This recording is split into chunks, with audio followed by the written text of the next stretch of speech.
Yang kelima adalah radial loop. Radial loop itu bentuknya seperti ini. Tanda merah ini menunjukkan ke arah kelingking.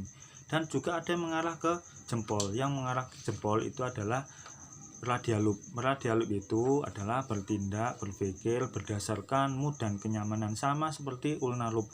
Cuma radial loop itu pemikirannya itu nggak sama dengan orang lain, nggak pengen sama dengan orang lain. Orang yang mempunyai radial loop dalam pemikirannya itu nggak menyukai hal-hal yang monoton.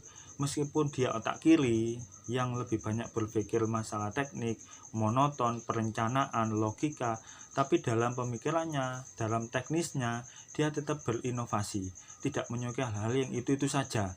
Biasanya sejak kecil itu biasanya suka hal-hal yang aneh ya, menyukai tontonan yang ada ide banyak ya, meskipun agak tidak umum, misalnya Doraemon, IQ-san dan lain sebagainya. Orang yang mempunyai radial loop itu pemikirannya kritis, suka nanya. Kadang pertanyaan-pertanyaan itu tidak realistis dan pertanyaan itu kadang menghayal dan kadang tidak terpikirkan oleh teman-temannya. Anaknya unik, tapi meskipun demikian, meskipun kadang dicemooh sama teman-temannya, sama kelompoknya, itu dia ingin diterima ke dalam kelompok tersebut ya. Makanya jangan disudutkan ya hanya karena beda pemikiran. Seperti itu. Orang yang mempunyai radial loop itu sering berbeda pendapat ketika kecil ya. Itu kalau misalnya disuruh ke atas dia malah ke bawah. Kalau misalnya disuruh ke samping malah ke samping kanan. Kalau misalnya teman-temannya membahas yang misalnya nonton bioskop, malah dia ingin membahas masalah makanan.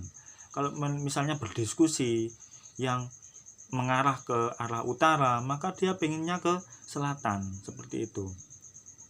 Kalau berada di lingkungan yang positif, dia akan sering menemukan ide-ide baru, dan idenya itu kadang-kadang nggak umum, berbeda sekali dengan orang lain. Itu nggak masalah ya, tapi kadang-kadang ide itu tidak sering diterima oleh kebanyakan orang karena idenya itu yang nggak logis, susah diaplikasikan. Tapi nggak masalah, kita apresiasikan saja, kita beri apresiasi, kita beri semangat ya.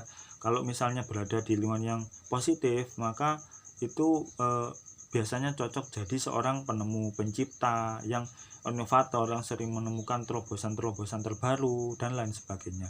Kalau berada di lingkungan yang negatif, maka dia sering memberontak karena tidak sesuai dengan idenya dan pemikirannya, hingga sampai ke dalam pemikiran yang ekstrim, yaitu anti kemapanan. Misalnya terlalu radial loop juga tuh nggak bagus, memikirkan konsep hingga lupa makan, lupa tidur, lupa sama keluarga, lupa diri dan lain sebagainya. Ada itu teman saya itu mempunyai radial loop, tak lihat jarinya ternyata radial loopnya ada gitu. Dan ketika ada proyek ya, yang biayanya nggak seberapa, dia mau menerima, mau ngambil, sampai dia lupa terhadap keluarga, lupa makan, lupa minum, kadang-kadang sakit, sering sakit seperti itu. Tak tanya kenapa kok sampai seperti itu, ya karena hobi ya, karena hobi dan pemikirannya itu lebih fresh, lebih disukai daripada makan dan minum. Jadi seperti itu.